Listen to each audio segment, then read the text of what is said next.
boop, boop, boop, boop. Boop, boop, boop, boop, boop, boop. I'm the machine! I'm the machine! I'm the machine!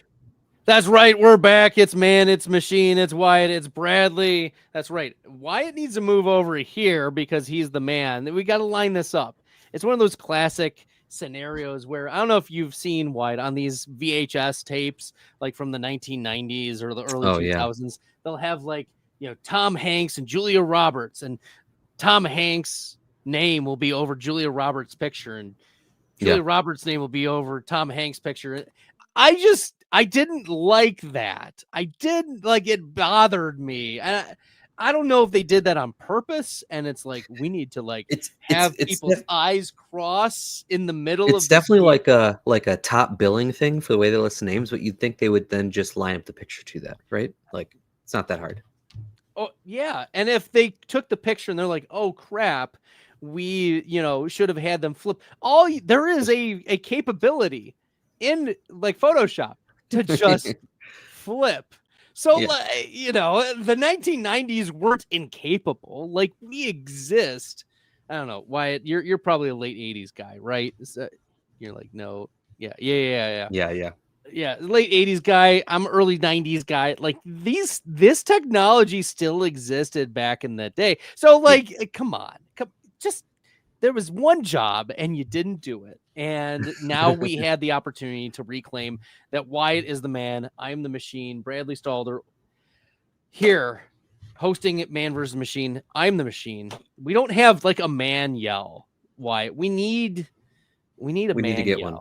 Maybe I'll record one. You should. Oh, like a George of the Jungle sort of thing. All right. This is fun. I don't know if that's my vibe, but we'll get there. Sure, George is clean shaven. For those who have seen the late 1990s George of the Jungle, he's very clean Brendan shaven. Fraser. Yeah, shout out Brendan Fraser. Shout out Brendan Fraser.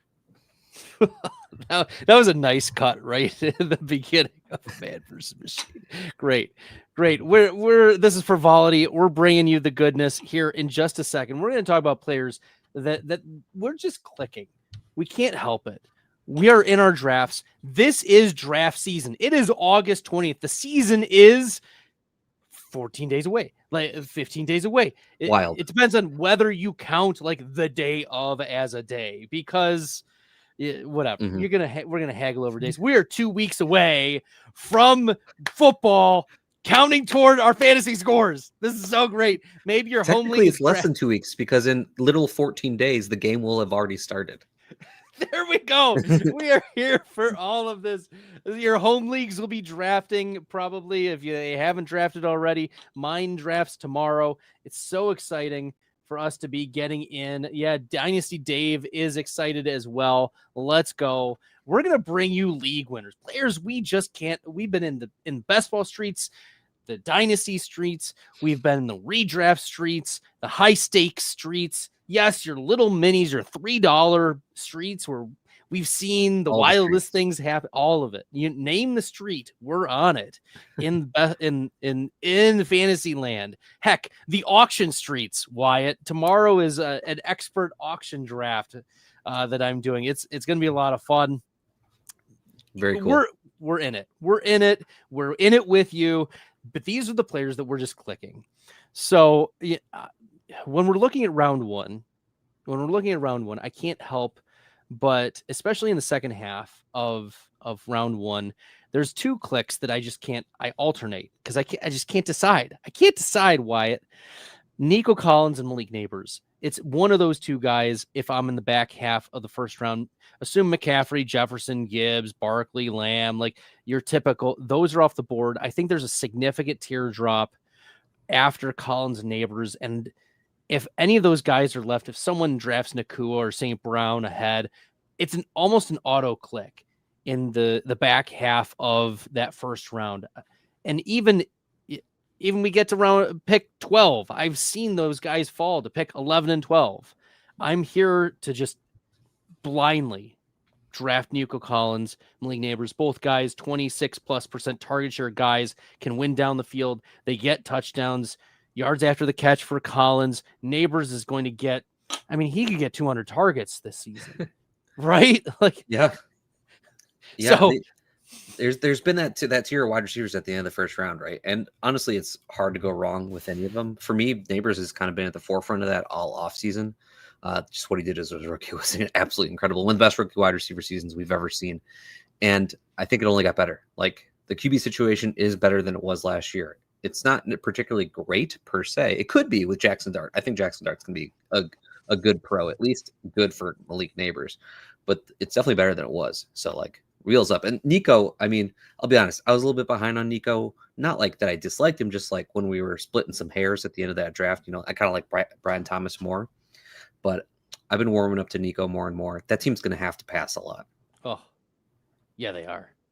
Yeah, they are. And the rumblings right now are that Christian Kirk is the wide receiver 2 in that team. And if Christian Kirk is the wide receiver 2 and Jaden Higgins has not been the guy to step up and Jalen Noel has not been the guy to step up, and what is it? Xavier Hutchinson is in competition for that role. That's not a good sign for these rookies. That means more Nico Collins. Yeah, really. I mean, it does. Like, it's a little bit troublesome that the rookies aren't stepping up too much, but it could be a coaching thing. You know, sometimes these coaches will bring along the rookies. I mean, everyone remembers when Justin Jefferson was playing behind Olabisi Johnson. Like, why was this ever happening? Yes, good call out. Good call out. I love it. But yeah, I mean, it's true that just no one is on Nico's level on that offense. Yeah. Justin Jefferson. I mean, you had Adam Thielen back then, but like, come on. Yeah, exactly. All right. So I was in the first round. I was clicking those guys. I know you've got some guys you want to be targeting. Wyatt, give us one of the guys that you're just like auto clicking. Yeah, I think as we come to me, I'm just going to kind of go down the list of ADP essentially. Sure. It's the way I'm going to do it. So the first one's Brock Bowers, and it's very simple. Best rookie tight end we've ever seen. Set the rookie reception record regardless of position, and things only got better for him.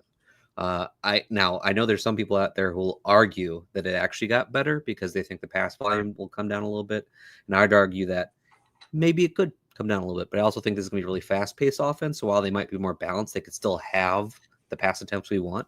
And he got a massive quarterback upgrade, so like the efficiency is going to be better.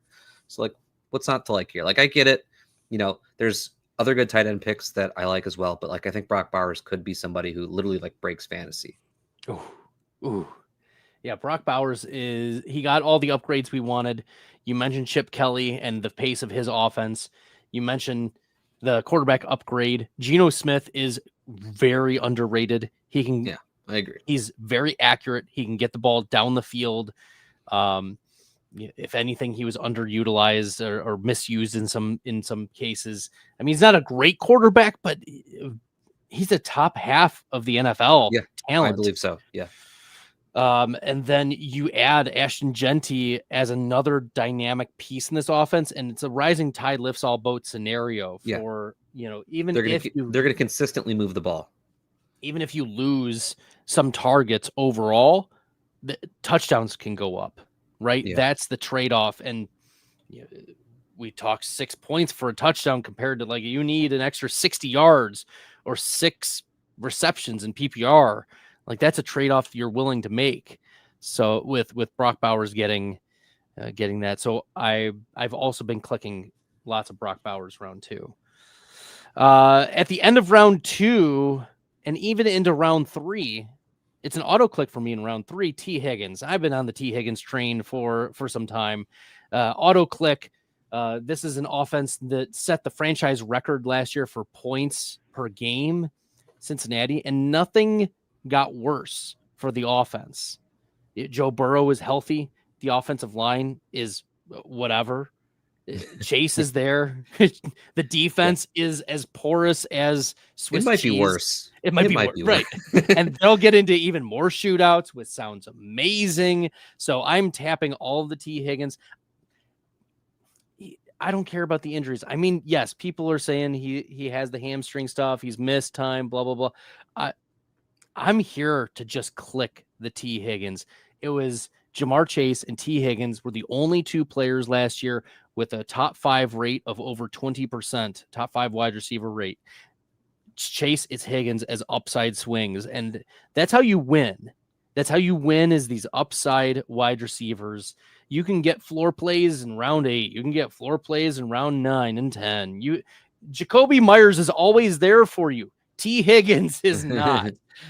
No disrespect to Jacoby Myers. Love him, but he is your floor play wide receiver.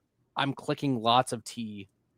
And also, like, you go Chase Higgins, Chase Brown at, like, to start your draft. You've got the 3 pieces of arguably the most prolific offense in the NFL. I want that. Yeah, I like T. Higgins. And I think one of the bigger things he has going for him is, like, he is a tier break, I think, for like pass catchers essentially in drafts. He's kind of like the last one at that like 2-3 turn that you feel actually good about drafting, in my opinion. And it really falls off an edge after that. So especially like if I went running back in the first round, if I drafted Bijan, if I drafted Saquon, if I drafted Gibbs, and I feel like I need a pass catcher when it's coming back on the other end, like I am looking at T. Higgins. Yes. Look, don't just look, click T. Higgins. Yeah. There we go, Wyatt. All right. Give us another one for the people. All right. This guy is like the talk of the town right now, but it's TreVeyon Henderson. I've been drafting all offseason. I'm going to continue to draft it. You can keep rising his ADP. I'm going to keep drafting it. I don't care. He was one of my favorite prospects coming into the NFL this season. I think he's absolutely dynamic, incredible pass catcher. He's a very good pass blocker, which is going to make sure that he stays on the field during all passing opportunities. And yes, Ramondre will still be a thing this year. He's going to get some carries. I think those are going to be empty calorie carries where TreVeyon Henderson's getting all the work that we really care about. And like the hype around him has been incredible. They're calling him their best deep threat. TreVeyon Henderson, the running back, is being called the best deep threat on the Patriots offense. That is so bullish that's how they feel about him as a receiver out of the backfield. I'm all in. Oh, I'd love to hear it, because in the expert draft just like a week and a half ago in Canton, I went 0 RB, and TreVeyon Henderson was my RB1, and I feel really good about it. Look, he's gonna anchor it. It's gonna be great. TreVeyon Henderson. I was in a discussion with who was it? With Jason Allwine today. He and I were on a social media call, and he was sharing that he was getting into rankings. And for someone who's been doing rankings for a while, like, I was really interested in seeing like where he was ranking players. And He pulled up, Henderson, and it was somewhere in like the 50s or 60s, which seems in line with ADP, even if Henderson is one of the bigger risers. But Ramondre Stevenson was in the 90s, and I was like, what goes up must come down. You got to raise your Henderson. You got to lower some Ramondre here. This is the way to go, Jason. And so I asked him to relook at that. Shout out, Jason. Love that you're trying it out. Like, anytime that you can improve anything in the space of fantasy, like if you're just getting into fantasy football, or this is something that you've done one aspect of, maybe you've been social media with it, or maybe you've been doing projections with it, or maybe you've been just spitballing on a podcast, whatever it is, add another layer of dimension, to your game as a content creator, or as someone who is trying to just get better at this game. So shout out to you, Jason, for trying something new and trying your hand at it, because it is not easy, especially when you're getting started with it. So that's where an iron sharpens iron scenario is really good. That's why we have this type of podcast, Wyatt, because you and I have been doing rankings for a while, and while we see players similarly or in similar tiers, or we're both bullish on like JJ McCarthy this year, like there's reasons why, because we've gone through this process and we've seen what's been successful, and but we also have slightly different opinions, which is why it's man versus machine. So I agree with you on TreVeyon Henderson, though. I think he's, even with him rising in ADP, a player we should be clicking. Given the wide receiver woes, I know the ADP doesn't look good for George Kittle, but I'm okay with clicking some George Kittle and getting some exposure to It's McCaffrey, it's Kittle. Pearsall is dealing with something. Jacob Cowing is dealing with something. Brandon Ayuk is not going to be there for a while. Demarcus Robinson is suspended for 3 games, we anticipate. Like, name me a wide receiver on that team who's going to be healthy, right? Well, apparently Sky Moore now, because they just traded for him. Exactly. Sky Moore. Right. If you're just tuning in, Sky Moore was traded from the Chiefs to the San Francisco 49ers in exchange for a swap of 6th and 7th round picks. The sky is fallen. I was waiting to use that all podcast. Wyatt. I think you got the title. Oh, there we go. Write it down. The Sky Moore has fallen. There we go. I need to Nick Crum. If you're listening and watching, this is the title of the podcast. Nevertheless, that's why you need to be in on Kittle. Ayuk is out. Debo is not on this team anymore. Who is going to catch passes? It's, yes, McCaffrey, but we know he's on the wrong side of the age apex, has a history of significant injuries in the past, and we know what the running back position has done to any other running. Like, we've seen the Shanahan running backs just fall like fly. That's why they signed Jeff Wilson this offseason. Right. So, and we know Kittle has his own history of injuries. I get it, but he's healthy now. And Brock Purdy has reportedly looked very good in camp. I do want exposure to George Kittle. George Kittle is awesome. I've been chasing him up the board. I will say that 3rd round Kittle is kind of aggressive. Yeah. And is like at the tippy top of where I feel comfortable now with drafting Kittle.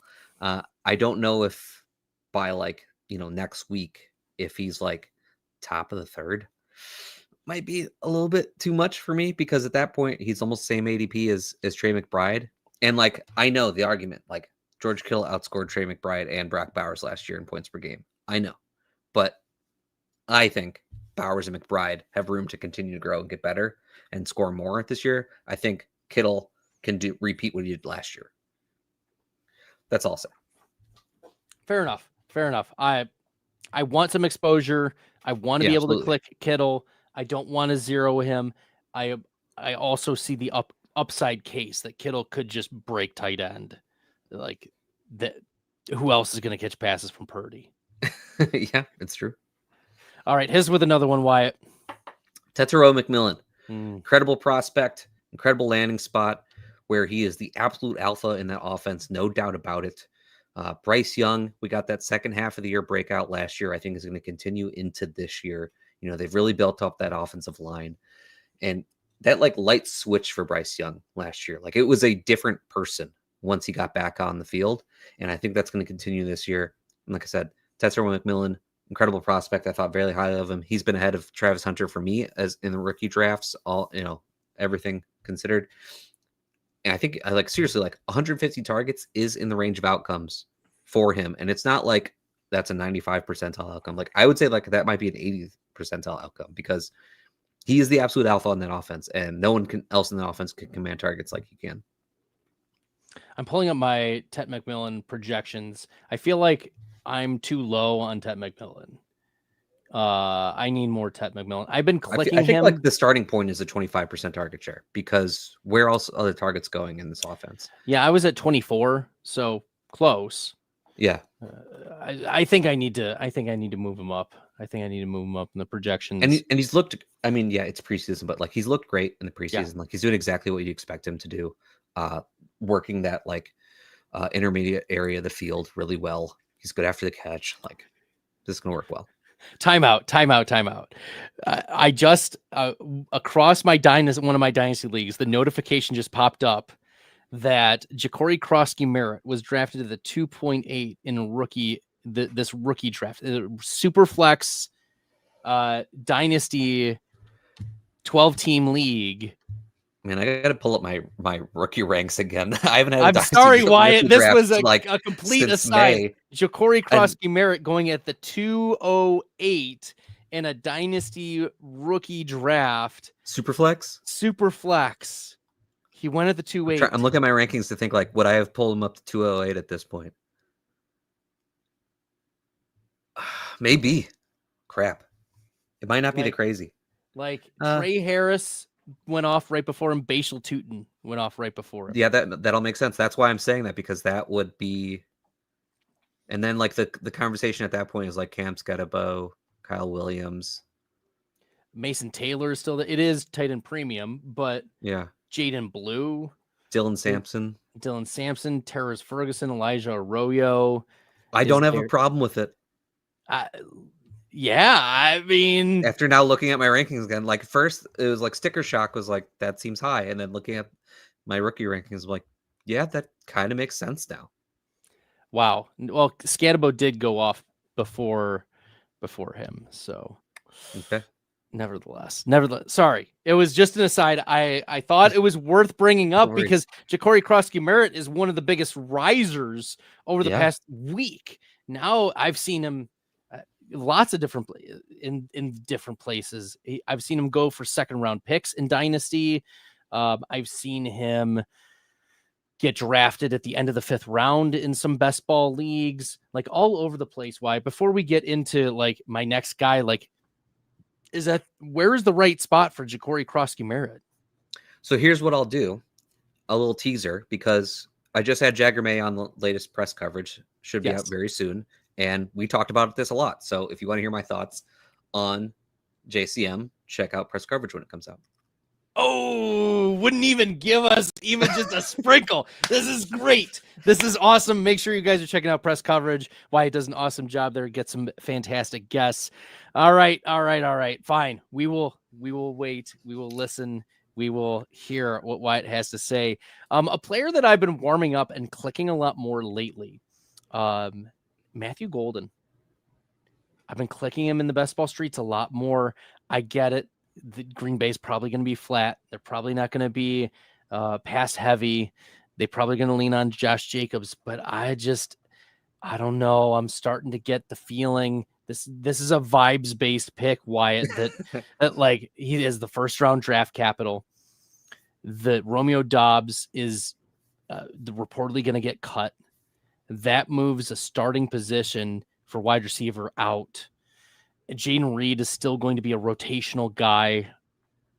Maybe Tucker Kraft is still doing his thing, but he operates more middle of field or broken plays, yards after the catch. Golden is going to win downfield, and he's a more complete wide receiver than Christian Watson. And we just think about all of the catches that Watson just could not come down with. And if he came down with half of the ones that he missed, man, oh man, we're talking about like a top 15 wide receiver. I think wide receiver 39 right now for Matthew Golden feels like a floor. Like maybe it's a median floor. Like it's definitely like the upside is not baked in for Matthew Golden, wide receiver 39. I've been clicking a lot more lately. I've been kind of bouncing back and forth between Golden and Reed throughout the offseason. I think those are the two that you want in the passing game at cost. Yes. Dobbs is okay at cost, but like otherwise, I mean, and like you and I both wide know receiver that 7. Yeah, you and I both know that I love Tucker Kraft, but that's not the conversation here. This between the wide receivers.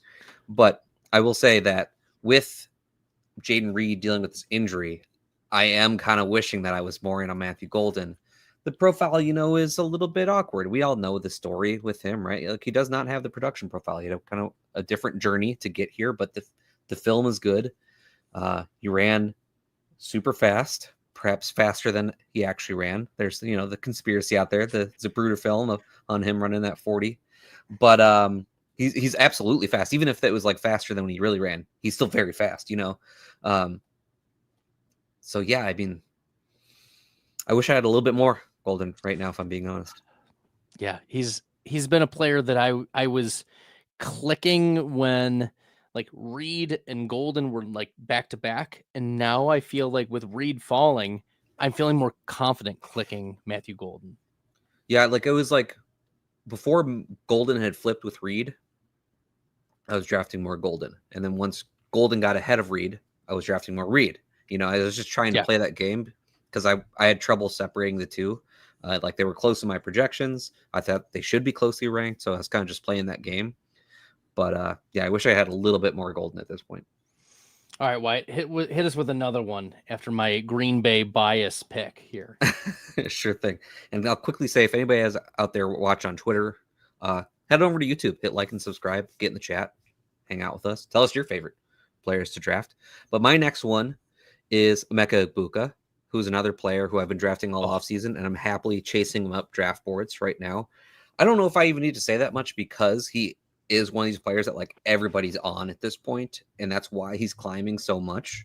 I'll just mention he's a fantastic prospect, and his big knock for him was that he's a floor play, right? Like we don't think his ceiling is going to be too high. He's just more of a floor player. And my pushback to that argument is that we are really bad at projecting what the ceiling is for an actual player coming into the NFL. And a lot of times these high floor players are the ones who have the higher ceilings because they're NFL ready and ready to contribute to NFL teams right now, which Emeka Egbuka is. Yeah, he's won alongside all of the Ohio State wide receivers over the last 3 years. Like, okay, right now, Egbuka, underdog, he's going as the wide receiver 34. Give me Pearsall. Give me Egbuka over Pearsall. Give me Egbuka over Jalen Waddle. Give me Egbuka over, Rashee Rice now because of the suspension. We're expecting at least 6 games. Give me Egbuka for the season. Then you're getting into give me Egbuka over, maybe this is spicy. I don't care, Wyatt. Give me some spice. Egbuka over DK Metcalf. Oh, yeah, I'm down. Absolutely. There we go. We're here for that. So we're talking Emeka Egbuka as a borderline top 25 wide receiver already. Jalen McMillan is going on IR with a serious neck injury. Yeah, that one sounds bad. Chris Godwin is expected to start the season on the PUP. And it's just Evans and Egbuka. That's it. The calculus is simple, Wyatt. Yeah. I think he could very easily be like a top 24 wide receiver from day one. Oh, delicious. Oh, I'm also big on Egbuka. I was in an auction draft a week and a half ago, and I just kept bidding up Egbuka, and I did not care. And I won him, and I'm happy. And I paid like a couple dollars over what I thought I wanted to. I don't care. It was good. I'm in a Dynasty League rookie auction draft right now. And I missed on Egbuka just because it's on MFL. It's my only league on MFL. I have to keep remembering to open up my browser and find the auction and everything. And I missed Egbuka, and I thought he went for kind of cheap. And I'm really, really regretting that I wasn't on top of it. It sucks having a day job. Oh, yeah. A later running back that I've been clicking because his value is still there, J.K. Dobbins. I think that the value is still there. He's going as running back 34. He's outside the top 100 picks in ADP. We've seen Sean Payton in his offense support 2 top 24 running backs. And Dobbins showed lots of efficiency last year. Doesn't need a ton of volume. We know that the injury history is cropped up. RJ Harvey can still be a thing. This is not a mutually exclusive situation in Denver. Yeah. The Dobbins as an RB4 that late. It's just clickety click. He's going to fill in the flex. And you're talking about Dobbins versus we don't know what Travis Etienne's role is going to be. There's been too much cloud cover over that. We know what Zach Charbonnet is going to be is a really good handcuff. It's going to be Kenneth Walker though, who handles all the work. And then it's a massive tear break because you're looking at Cam Scadabo later. Tank Bigsby, who actually should be much higher, given the preseason rumblings. Quinshon Judkins, Ramondre Stevenson. I think it's a massive misprice for J.K. Dobbins, who should be closer to, you have to keep scrolling up, Jalen Warren, Tyrone Tracy level, a round and a half plus. I think Dobbins' price is still good even with it rising as far as it has. Yes. But I find myself lately, I haven't actually drafted as much lately just because now he's in the quarterback window. where I'm usually attacking that a lot. So it's almost just like structure reasons that I haven't drafted as much, but I Sure. don't feel as bad about it because I was drafting so much before he signed with Denver, because he was always a player I looked at and said, like, he's going to have a role somewhere. Like, I get he had the injury history, but then he played pretty well for the Chargers last year. So he's going to have a job somewhere in some sort of relevant role, whether that was handcuff or not. Like, so yeah, I still have plenty of Dobbins bags. Oh, all the Dobbins bags. And yeah, this is one of those situations where like he was round 14 and now he's round 9. I think it was even later, man. Right. Like it started off pretty late. Doesn't matter. I'm still clicking. It's fine. All right. Before we get to Wyatt's next player, we do have a word from our sponsor about the FFPC.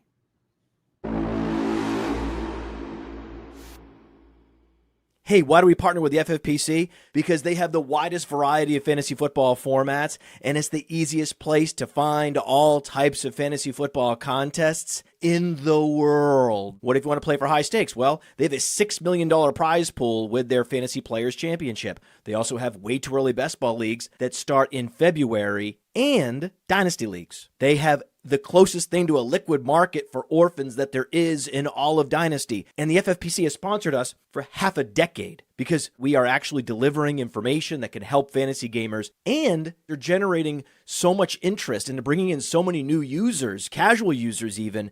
The FFPC creates a unique experience where you can both compete against the best and make money. Use promo code UNDERWORLD to get $25 off your first team. $25 off your first team at the FFPC with promo code UNDERWORLD. Go get it!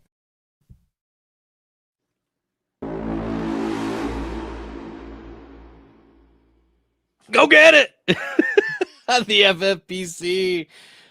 That's right. Promo code UNDERWORLD. Wyatt, hit us with the player you can't stop drafting. Drake Maye. If you've watched any of my content or read any of my content this offseason, you've probably heard or seen this name a lot. He was basically a low-end QB1 last year as a rookie, went in the games that he started and finished, mostly due off the back of his outstanding rushing. This year, everything's better for him. They've made upgrades across the board, offensive system, offensive line, weapons, all those things. I think he is a rocket ship, and top 5 QBs is in the range of outcomes for him this year. Drake Maye, Easy everybody. Drake Maye. You are in on the New England Patriots. It's just so hard for me to let go of my take lock. It is so hard because Wyatt and I we went back and forth about Drake Maye all off season, and I don't want to admit to listeners, viewers, Wyatt, mute me, okay, for just a second. I don't want to admit in front of Wyatt. This is just us, me and the audience talking. Wyatt, you don't have to listen at all. I don't want Wyatt to know that I'm warming up to the Patriots. I'm warming up. I don't like it.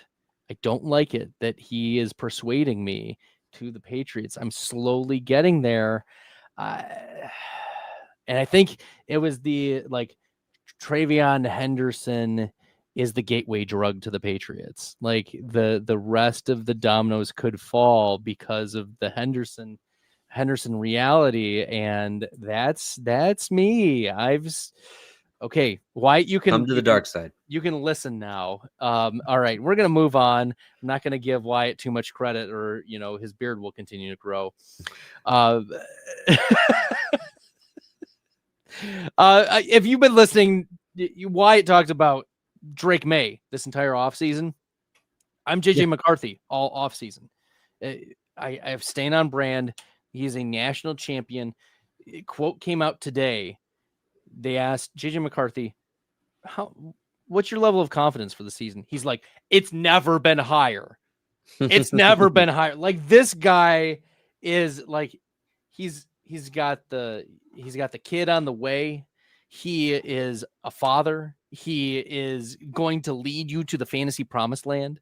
Like, this is a guy who is surrounded by arguably the best wide receiver in the NFL, and then one of the best number 2 wide receivers in the NFL. Yes, he's suspended for 3 games. It doesn't matter. TJ Hawkinson is going to be the thing. If you listen to any of the content I put out, you know why. You know why. The volume of passing is going to be there. They're in a good division, which can lead to shootouts. Yeah, and they play in a dome. Like, there's all of these reasons that JJ McCarthy, and he's a winner. He just has it in the pedigree. This is a player we need to be drafted. Quarterback 16 is not high enough. We could be looking at him as quarterback 7, quarterback 6. Like, get one more piece in there, and we're talking Joe Burrow level for 2026. Look, there we go. We're here for it. I'm here for it. Give me all the JJ McCarthy. Yeah, we've talked about JJ McCarthy on this show. I'm a fan. I think the only question, like legitimate question you can have about McCarthy is, do the Vikings decide to run more this year than they have in the past? Not necessarily because of McCarthy, but because some of the moves they've made, you know? But my pushback to that would be really that I don't think we have an actual good reason to believe they would run more at this point. And I think Kevin O'Connell has shown us his stripes. His stripes are that he likes to pass. Like, Aaron Jones is a pass-catching running back, right? And he's on the wrong side of the age apex, so they're not going to, like, run him into the ground. They can't afford to. JP Mason is a day 3 back. Like, did he even get draft capital? I can't remember if he was undrafted or I think day Jordan 3. Mason is a 7th round pick. Yeah, it was. Yeah, it was a day 3 selection Now from the 49ers. They did not, trade very much draft capital to acquire him anyways. I don't mind his draft price, but he doesn't catch passes, and he's not handled a lot of volume for a long extended period of time. So yeah, there's not, like, they don't have the personnel to handle like a low amount of carries that would make me worried, Wyatt. Jordan Mason was undrafted, by the way. Had to figure that out for sure. There we go. All right, JJ McCarthy, you gave a quarterback, I gave a quarterback. Your turn, Wyatt. Give us the goods. David Njoku, who, whenever healthy, has been fantastic for the Browns the last couple of years. Kevin Stefanski found the perfect way to use him a couple of years ago, and that is basically as their outlet receiver, throwing him out screens to him. And he's just, whenever their quarterback's in trouble, they don't really check it down to the running back much anymore. They throw it to David Njoku and let him work after the catch because he's really good at it. And this is an offense that doesn't have a ton of weapons. Like, Jerry Jeudy is there, but it's kind of him and Njoku. I have some excitement for Cedric Tillman, but like, no one's really thinking that he's going to be a big target hog. And this is a team that's going to have to pass a lot because this is going to be a bad team.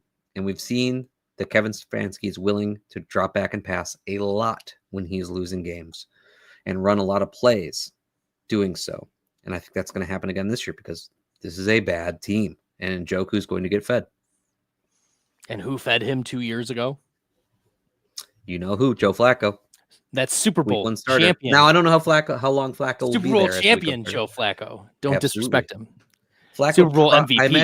I imagine Flacco is getting pulled at some point because they're going to lose. And at that point, let's try out the rookies. During the time in which it's Flacco, like, Njoku could be competing with Kittle, McBride, Bowers, legitimately, because that's what he was doing with Flacco last time he was his quarterback. Yes. And without Flacco, just on sheer volume of plays, he can still, perform and be a value on his draft costs. Njoku is my tight end 4.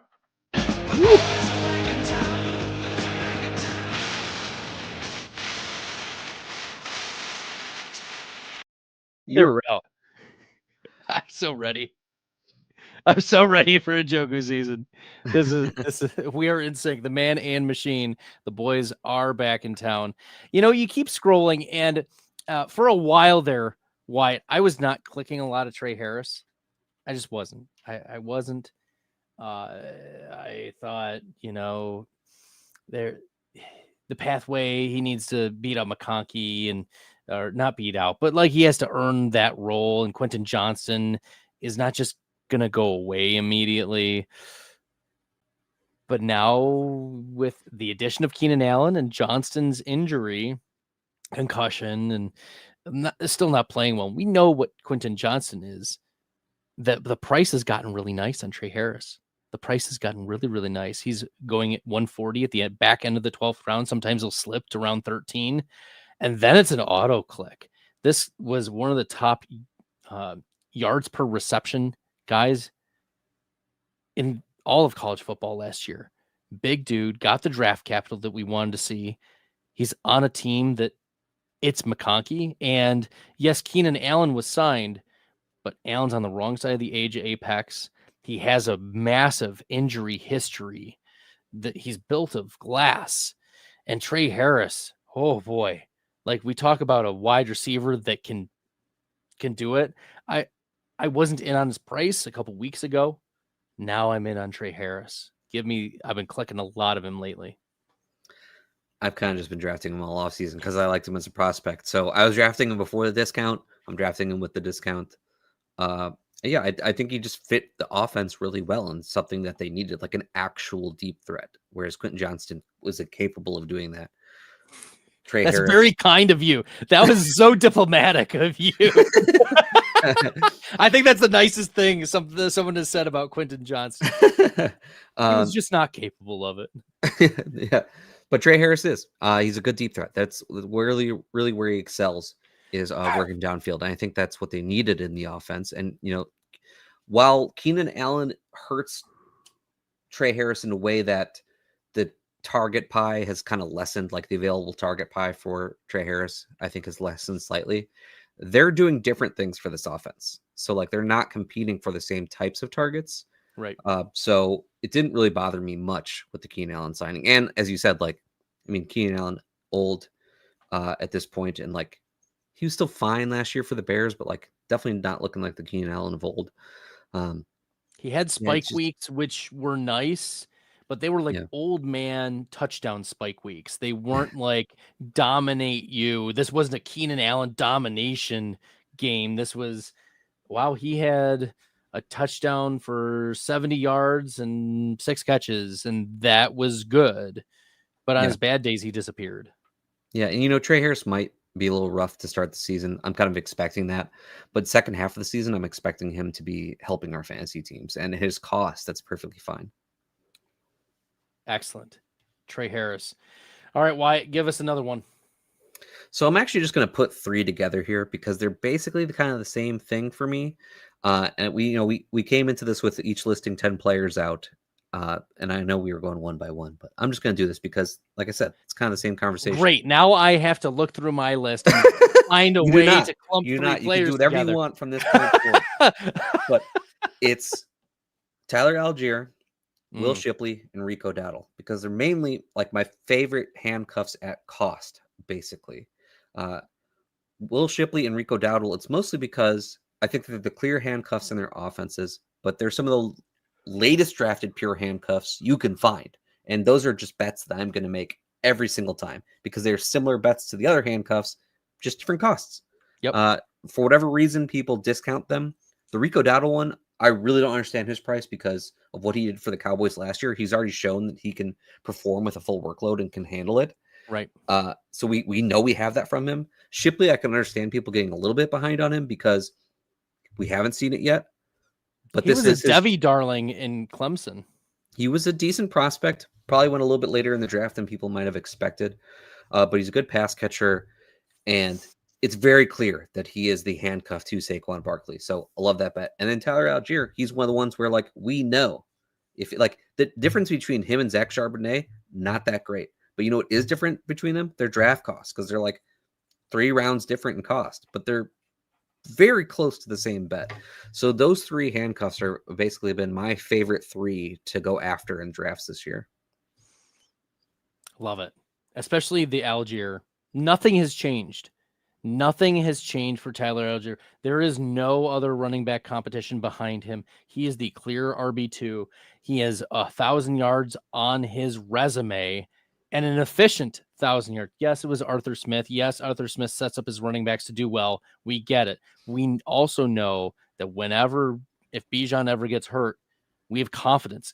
Like who the answer is going to be at RB2, it's going to be Tyler Algier. It's just smash. And Yeah. the Atlanta Falcons can be sneaky good this year. Yeah, absolutely.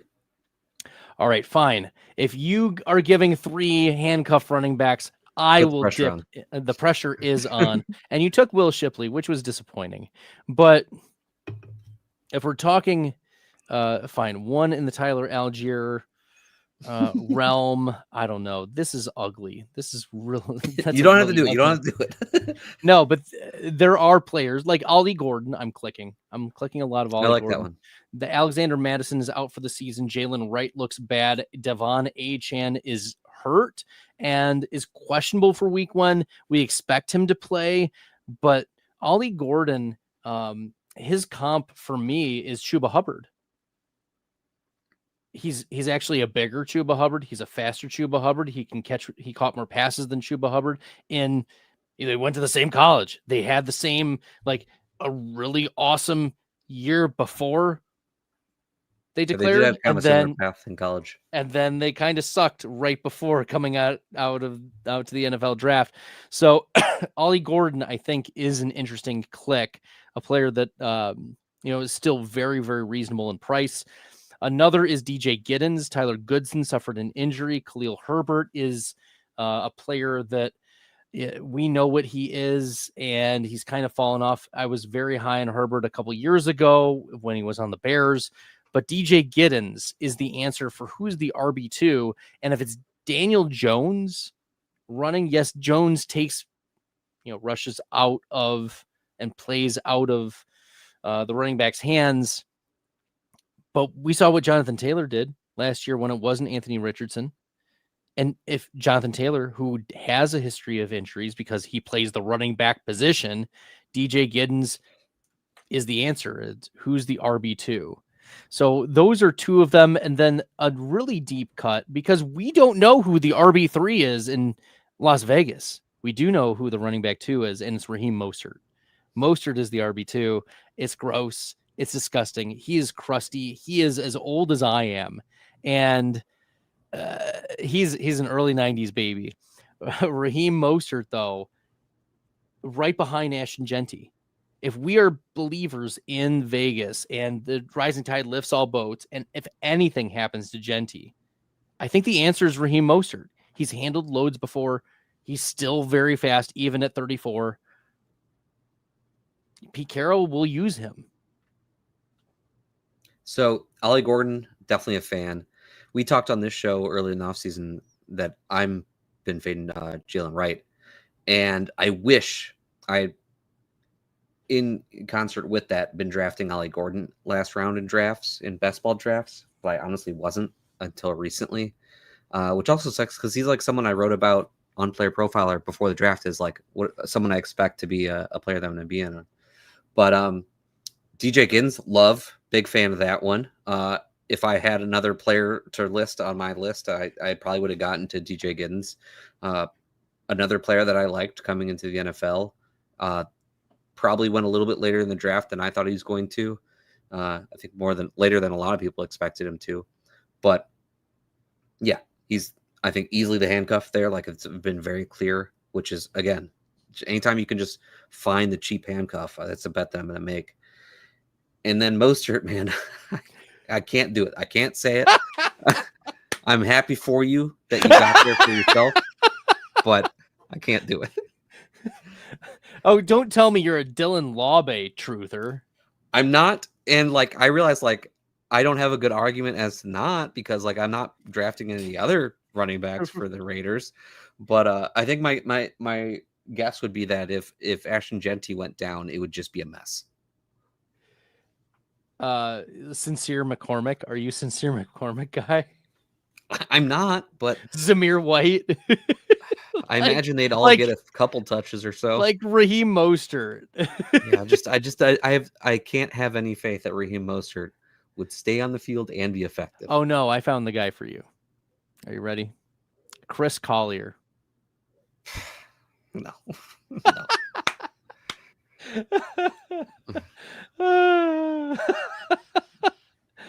All right, Wyatt. I think you got one more on your list? I you do. One more. Emeka Egbuka. I thought he was a good prospect.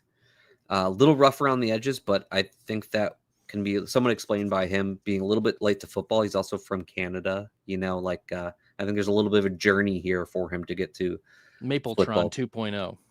Yes, but when he did get to football, he was pretty darn good and a good deep threat.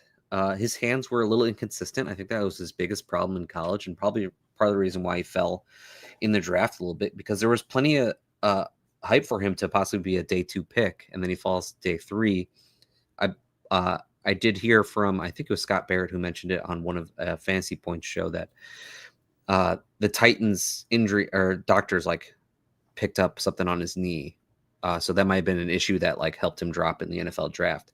But anyways, it is not often that you find a prospect who has some of that day 2 buzz going literally in the last round of your 18-round drafts, who has a very easy path to opportunity, and it looks like he's already seized it based on how the preseason is going. Because basically all he had to do was beat Van Jefferson, which is not hard. Surprisingly, he did it, Surprise. And then after Calvin Ridley, there aren't target earners on this team. No. So Emeka Egbuka has an opportunity in front of him to get a pretty decent target share for Cam Ward. And that's a player that I'm going to continue to bet on in the last round of drafts. Look, he's a player that I had 24% share in the pre-NFL draft. That was a big board guy. And yes, it went into looking around. He was supposed to be a end of round 2 guy. Yeah. Maybe the buzz was that 3. high for a bit. Right. And then heck, even some mocks I saw pre-NFL draft, is he going to be a back end round 1 guy? And I'm like, that's not where the majority of those things are going, but it's fun. But that's why I was clicking a lot of him, because I felt like his projected draft capital was not matching where he should be going. And fine, 24% of a 0 at the end, if that's what it ended up being. But the pathway, there's outside of Ridley, maybe a Okonkwo is going to get a little bit of targets, but not enough that you think that there isn't something for Egbuka. There's room for a wide receiver to step up, and Egbuka is one of those guys that I have shares of. I got good shares of him, so we're good. We're happy. We love it. All right, people. These were some league winners, some players we've been clicking. Bring it home. Bring home the championships. That's what we're all about. We're in drafts. We are 2 weeks away from the start of the NFL season. Wyatt and I bringing you the goodness. Thanks for tuning in. Make sure you're following Wyatt on X at Wyatt_B_FF. Follow me at FF Stalder, Bradley Stalder. Here, the machine. Wyatt, the man. I don't know. We do need to get you I don't know. I'm going to record something. Please, get it on so we can, the people want it. I hear what you're saying, people. I see the chats. I get the private DMs. I get the spam requests. I get all of it, right? And we do need Wyatt to get the man call, okay? So next time, hopefully we'll have the man call for you.